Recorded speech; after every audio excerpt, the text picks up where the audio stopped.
Hello tout le monde, c'est Alex, j'espère que vous allez bien, bienvenue dans cette nouvelle vidéo. Aujourd'hui, je vais vous présenter 11 add-ons 100% gratuits qui sont déjà inclus dans Blender, donc vous n'avez rien besoin de télécharger.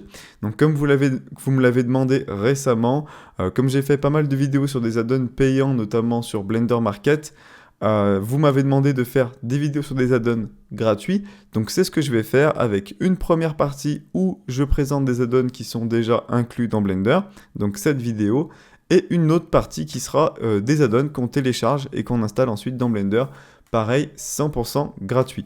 Donc on va avoir des add-ons dans plein de domaines différents, que ce soit de l'animation, que ce soit de la physique, que ce soit vraiment, il y a vraiment un peu de tout dans cette vidéo. Donc regardez-la bien jusqu'au bout parce que je pense que ça peut vraiment vous intéresser.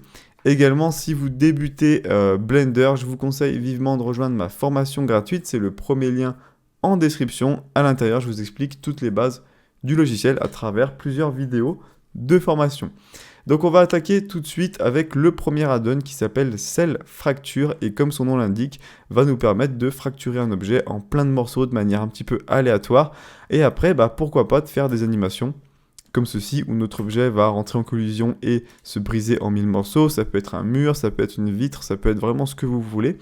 Donc je vais vous montrer comment faire ça avec ce premier add-on gratuit. Donc cet add-on, on va venir l'activer, on va aller dans Edit, Preferences, et dans ce menu, on va aller ensuite dans l'onglet Add-ons. Dans la barre de recherche, on va venir taper Cell, donc C-E-L-L, et on va venir cocher ici la petite case Cell Fracture. Donc on active cet add-on. Donc petit tips, si jamais vous activez des add-ons et vous ne savez pas où les retrouver ensuite dans l'interface de Blender, quand vous cliquez sur la petite flèche ici pour afficher la description de l'add-on, vous avez toujours Location et c'est écrit où vous pourrez trouver justement les nouvelles options. Et là on peut voir que c'est dans Viewport, donc notre scène 3D, dans le Objet menu, puis dans Quick Effect. Donc c'est ce qu'on va aller faire tout de suite. Donc une fois que vous avez activé l'add-on, moi ce que je vais faire du coup, c'est que je vais créer une nouvelle scène pour repartir de zéro. Je vais également supprimer ma lampe et ma caméra. On va sélectionner notre cube. On va aller dans Object ici. On va aller dans Quick Effect et on va cliquer sur Cell Fracture. Donc là, on a un menu qui apparaît avec énormément de paramètres. Donc je ne vais pas rentrer dans tous les détails parce que sinon, il faudrait que je fasse une vidéo dédiée sur ça. Vous pouvez créer des presets ici, donc enregistrer vos presets ou les supprimer. Nous, ce qu'on va faire, c'est qu'on va augmenter. Donc par défaut, il me semble que Noise est sur 0. Nous, on va l'augmenter. Ensuite, ici, on va se mettre sur Random. Récursion, on va mettre une valeur, par exemple 2 ou 3. Donc qu'est-ce que c'est tout simplement? Plus vous augmentez cette valeur ici et plus vous allez avoir de fractures dans votre objet. Donc ça va ajouter du détail, etc. Mais forcément, ça va prendre plus de ressources sur votre ordinateur. Et une fois que vous êtes bon, vous allez cliquer sur OK. Donc comme on peut le voir, ça vient de fracturer notre objet en plein de petits morceaux de manière aléatoire. Donc là, ça nous les a tous sélectionnés.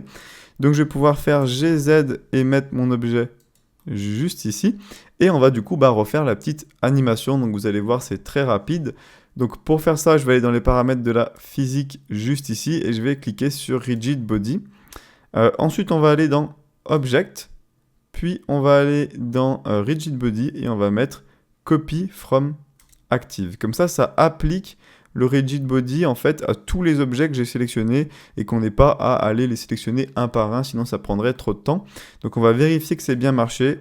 Voilà, à chaque fois que j'en sélectionne un, on peut voir qu'on a bien le Rigid Body qui est activé. Et si j'appuie sur Play, voilà, on a notre cube qui tombe. Ensuite, on va sélectionner ce cube-là et on va lui mettre Passive à la place de Active.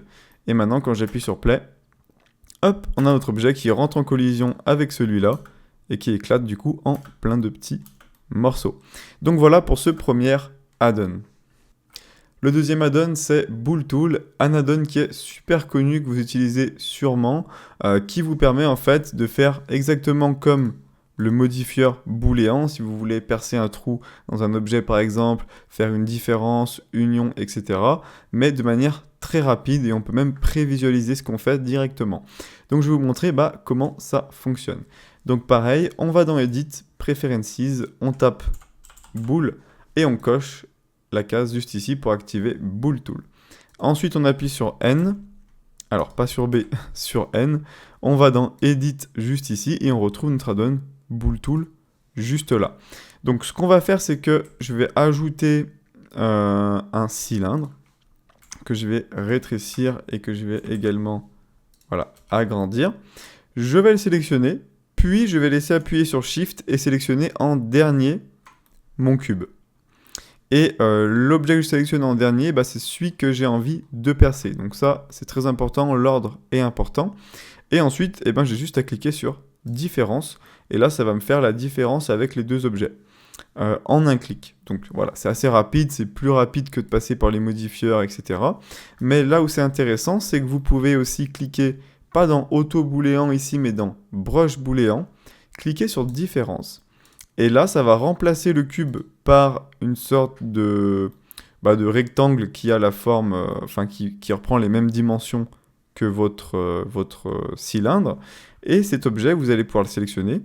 Et quand vous le déplacez, vous voyez le trou en direct qui se déplace sur votre cube. Donc ça, c'est vraiment génial pour pouvoir prévisualiser. Par exemple, vous voulez faire un trou comme ceci. Voilà. Ensuite, vous cliquez sur Apply Brush. Et maintenant, vous avez le trou qui a été effectué. Donc là, encore, je me suis un petit peu planté, du coup, j'ai encore un petit bout ici. Voilà. Et ça marche avec tout. Si vous mettez un cube, hop, vous pouvez refaire différence et ensuite bouger votre cube ici pour faire le trou exactement comme vous le souhaitez dans votre objet. Donc ça, c'est vraiment génial, mais vous n'êtes pas obligé de faire différence. Bien sûr, vous avez union, intersect et slice si vous voulez tester d'autres choses directement. Le troisième add-on que je vais vous présenter, c'est Loop Tool, donc un add-on qui est génial, notamment pour la modélisation et le hard surface, donc c'est de la modélisation sur des faces pour ajouter plein de détails, etc. Donc je vais vous montrer comment ça fonctionne, on va venir l'activer, donc on va taper Loop, et on va cocher la petite case ici pour Loop Tools. Donc on va se baser sur ce cube. Ce que je vais faire, c'est que je vais passer en mode Edit. Je vais faire un clic droit Subdivide. Je vais faire ça plusieurs fois en fait pour avoir un quadrillage de points. Là comme ça, on est pas mal. Ce que je vais faire, c'est que, imaginons que ici j'ai envie d'extruder mon mesh, mais avec une sorte de cylindre, sans ajouter en fait un cylindre. Donc je vais vous montrer en fait l'exemple en direct. Donc imaginons que je sélectionne ces points, voilà, et que au lieu de extruder une forme carrée comme ceci, c'est de tout simplement bouger ces points pour que ça crée un cylindre et extruder ici directement un cylindre. Et je vais pouvoir le faire avec cet add-on. Donc j'appuie sur N, je vais dans Edit, je vais dans Loop Tool, et là j'ai pas mal de choses. Donc si on clique sur Circle, ça va mettre mes points sélectionnés en cercle parfait automatiquement. Et là, je vais pouvoir extruder mon cylindre. Voilà, donc c'est vraiment un add-on qui est parfait pour faire du hard surface et qui est gratuit, qui est fourni directement dans Blender. Je vais vous montrer d'autres petits exemples de choses qu'on peut faire avec. Par exemple, si je sélectionne ce point, que j'active le proportional editing et que je crée une bosse, voilà, comme ceci sur mon objet, je vais pouvoir l'aplatir. Donc si vous avez un objet avec des formes un petit peu irrégulières, etc., vous allez pouvoir tout aplatir facilement. On va sélectionner tous les points qu'on souhaite. Hop, aplatir. Donc moi je vais juste pas sélectionner les points qui sont ici.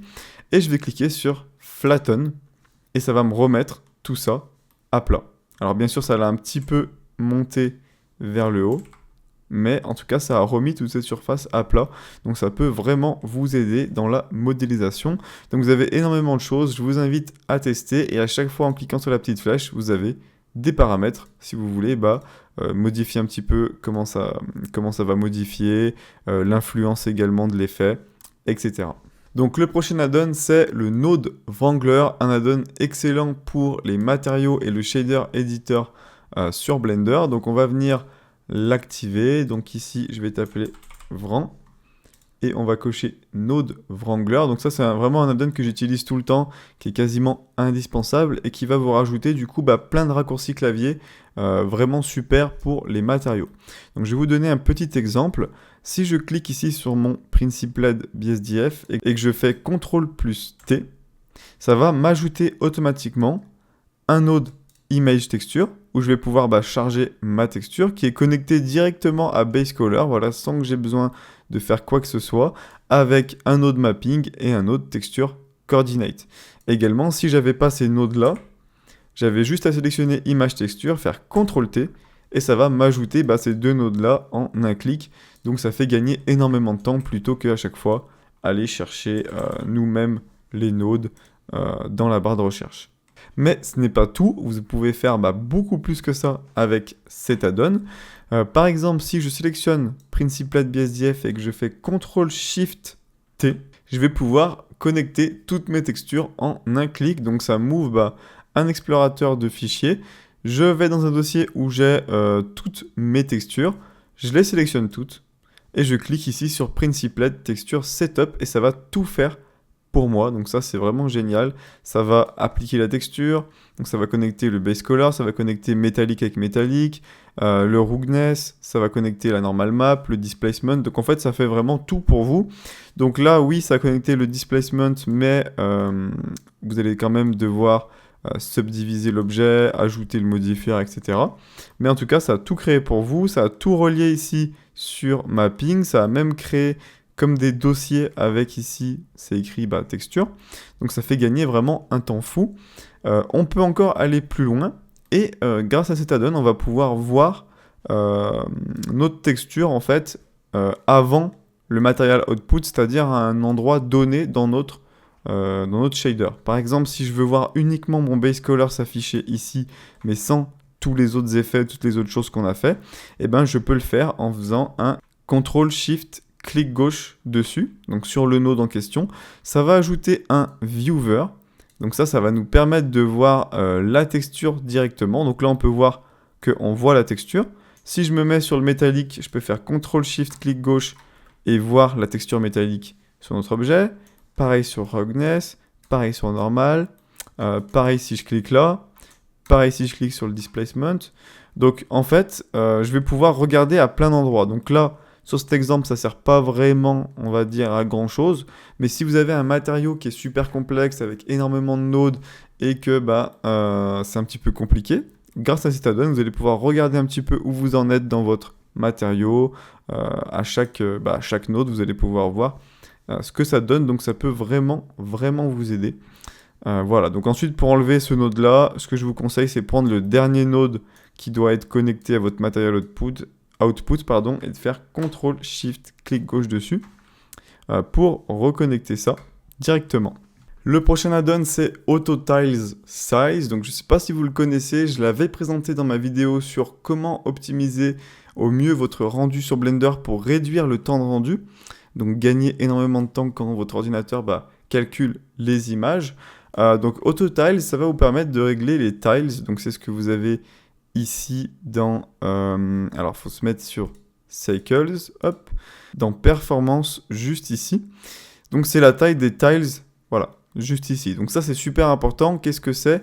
Quand vous faites un rendu, donc je vais vous faire un exemple, mais j'ai peur que ça soit un petit peu trop rapide.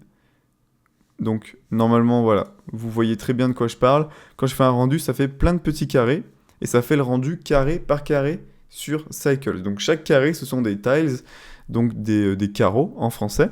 Et la taille de ces carreaux, on va pouvoir les choisir. On a la taille sur X, la taille sur Y, et c'est en pixels. Donc ça, c'est important de très bien y régler parce que ça peut énormément changer votre temps de rendu. Avec des paramètres différents, vous pouvez limite avoir des temps de rendu 2 fois plus longs. Donc c'est très important de régler ça. Je vous invite à regarder ma vidéo sur le sujet si vous voulez beaucoup plus de détails. Mais si vous voulez savoir comment y régler facilement en fonction de votre ordinateur, il y a un add-on qui est déjà intégré dans Blender que vous pouvez activer pour faire ça. Petite parenthèse également, si vous avez une carte graphique, donc vous êtes sur GPU Compute, je vous conseille de mettre des tiles ici plus élevés, mais si vous utilisez votre processeur pour le rendu, le plus optimisé c'est de mettre des tiles plus faibles. Après il faut trouver ici les meilleures valeurs pour avoir le meilleur temps de rendu, tout simplement. Donc on va aller dans Edit ici, donc on va activer la donne. Donc moi je l'ai déjà activé, hop, c'est Auto Tile Size. Ici dans Performance, ça vous rajoute ce petit bouton, Auto Tile Size, que vous pouvez activer ou non, qui va ici vous mettre automatiquement les meilleures valeurs. Vous pouvez également cliquer ici. Donc si vous voulez vous mettre sur des tailles par exemple de 256, vous cliquez là, ça va faire le calcul tout seul. Et moi par exemple la meilleure configuration ça serait 240 par 216 pixels. Si jamais je voulais mettre ça, ça serait un petit peu moins que 512 par 512, ça serait 480 par 360. Donc voilà, c'est un petit add-on plutôt sympa qui vous permet de savoir rapidement à peu près quel réglage faire. Après le mieux ça reste quand même de faire des tests vous-même directement pour savoir quel est le meilleur réglage pour vous. Donc le prochain add-on c'est Extra Mesh, donc comme son nom l'indique ça va vous rajouter énormément de mesh en plus ici. Donc pour faire ça on va aller dans Edit, Preferences, on tape Extra et on recoche la case Add Mesh Extra Object et on va aussi cocher Add Curve, comme ça je vous parlerai de l'autre add-on mais qui va ajouter des courbes sur Blender. Donc une fois que vous avez fait ça, ce qu'on va faire c'est qu'on va faire Shift plus A, Mesh, et là comme on peut le voir, on a énormément de choses en plus, donc vous avez tout ça en plus juste ici. Un truc qu'on va regarder qui est super intéressant, c'est le Rock Generator. Donc avant c'était un add-on à part, maintenant ils l'ont mis dans Extra Mesh, donc ça c'est top. Ensuite ici vous avez plein d'autres types de mesh. Voilà, donc je ne vais pas rentrer dans tous les détails. Vous avez Extra, ici il y a même des murs, des choses comme ça. Ici vous avez même des diamants, des gemmes, etc. Et ici du coup vous avez le Rock Generator qui est vraiment intéressant je trouve. Donc si je clique dessus, j'ai un rocher qui apparaît. J'ai un petit menu en bas à gauche que je vais ouvrir qui me permet de choisir un nombre de rochers, qui me permet de choisir ici une taille. Ça va me permettre aussi donc de faire plein de modifications. Donc voilà, je ne vais pas rentrer dans tous les détails. On peut déformer notre rocher, on peut modifier le roughness. Et en fonction voilà, de tous les paramètres qu'on va changer ici, on va venir générer des rochers différents. Vous avez aussi des presets, Fake Océan, Sandstone, pardon, astéroïde, etc. Donc une fois qu'après vous êtes OK avec le rocher que vous venez de créer, hop, vous cliquez ailleurs et vous avez validé votre rocher. Donc là, si vous passez en mode Edit, on peut voir que en fait l'objet a des modifieurs qui sont appliqués dessus par défaut, notamment avec un displacement, enfin plusieurs displacements, etc. Donc si vous voulez accéder à votre mesh et à tous les points qui composent ce mesh, vous devez bien sûr appliquer tous les modifieurs et ensuite vous passez en mode Edit et vous avez accès à tous les points qui composent l'objet. Donc du coup, on a ajouté aussi Extra Curve. Donc si on va dans Curve, comme on peut le voir, on a énormément de courbes en plus. Donc personnellement, je n'utilise pas vraiment Extra Curve. J'avoue qu'il y a énormément de choses que vraiment je ne vais pas utiliser. Mais si ça vous intéresse d'explorer un petit peu tout ça et de voir ce que vous pouvez faire avec, eh ben, je vous conseille de l'activer et de faire du coup des tests. Donc vous avez plein de choses. Par exemple, hop, polygone. Vous avez des paramètres par rapport à ça. Et vous allez pouvoir du coup tester du coup tout ça. Voilà. Le prochain add-on, c'est Bolt, qui va vous permettre de créer du coup des vis sur Blender de manière très facile avec plein de modèles qui existent déjà, donc des références précises pour créer des vis. Si jamais vous modélisez un objet, vous avez besoin de vis pour mettre à certains endroits. Au lieu de vous casser la tête à modéliser la vis vous-même ou en télécharger une sur Internet, Blender vous propose de la générer facilement en choisissant plein de paramètres pour la créer, donc sa longueur, le nombre d'hélices, voilà, je ne sais pas si ça s'appelle comme ça. Donc pour faire ça, on va aller dans Préférences, on va activer Bolt, donc ça s'appelle Bolt Factory. D'ailleurs, du coup, j'ai fait une vidéo sur le sujet, je vous mets le lien en description sur comment faire des vis sur Blender avec Bolt Factory, où je vais beaucoup plus en détail. Ensuite, ici, vous allez sur Mesh, et tout en bas, vous avez Bolt. Donc ça vous ajoute cette vis-là par défaut.